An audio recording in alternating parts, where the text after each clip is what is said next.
ಚಿಕಿತ್ಸಾ ಚತುಷ್ಪಾದದಲ್ಲಿ ಮುಂದಿನ ಅಂಗವಾದ ಉಪಚಾರಕ, ನರ್ಸ್ ಅಥವಾ ಉಪಸ್ಥಾತ ಅಂತ ಏನು ಹೇಳಿದ್ದೆವು ಅವರ ಗುಣಗಳನ್ನು ಆಯುರ್ವೇದದಲ್ಲಿ ಹೀಗೆ ತಿಳಿಸಿದೆ. ಅನುರಕ್ತ ಶುಚಿದಕ್ಷೋ ಬುದ್ಧಿಮಾನ್ ಪರಿಚಾರಕ. ಪರಿಚಾರಕ ಅಂತ ಹೇಳಿದ್ರೆ ಇಲ್ಲಿ ರೋಗಿಯ ಶುಶ್ರೂಷೆಯನ್ನು ಮಾಡುವವನು, ಅಂದ್ರೆ ರೋಗಿಯನ್ನು ಕೇರ್ ಟೇಕರ್ ಅಂತ ಹೇಳ್ಬೋದು, ರೋಗಿಯನ್ನು ನೋಡಿಕೊಳ್ಳುವವರು. ಅವರ ಗುಣಗಳು 4 ಹೀಗಿರಬೇಕು.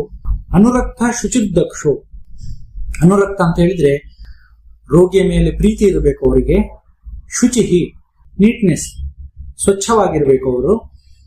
ದಕ್ಷೋ ತನ್ನ ಕಾರ್ಯದಲ್ಲಿ ದಕ್ಷನಾಗಿರ್ಬೇಕು. ಬುದ್ಧಿಮಾನ್ ಬುದ್ಧಿವಂತಿಕೆಯಿಂದ ವೈದ್ಯ ಹೇಳಿದ ಮದ್ದುಗಳನ್ನು ಆಯಾ ಕಾಲಕ್ಕೆ ಸರಿಯಾಗಿ ನೆನಪಿಟ್ಟುಕೊಂಡು ಯಾವ ಕಾಂಬಿನೇಷನ್ ಅಥವಾ ಯಾವ ಸಂಯೋಗಗಳೊಂದಿಗೆ ಕೊಡಬೇಕು ಅಂತ ಹೇಳಿರುತ್ತೇವೆಯೋ ಹಾಗೆಯೇ ಕೊಡುವಂತಹ ಗುಣ ಉಳ್ಳವನಾಗಿರಬೇಕು. ಹೀಗೆ ಈ 4 ಗುಣಗಳು ಪರಿಚಾರಕನ ಗುಣಗಳು ಅಂತ ಹೇಳಿದ್ದಾರೆ.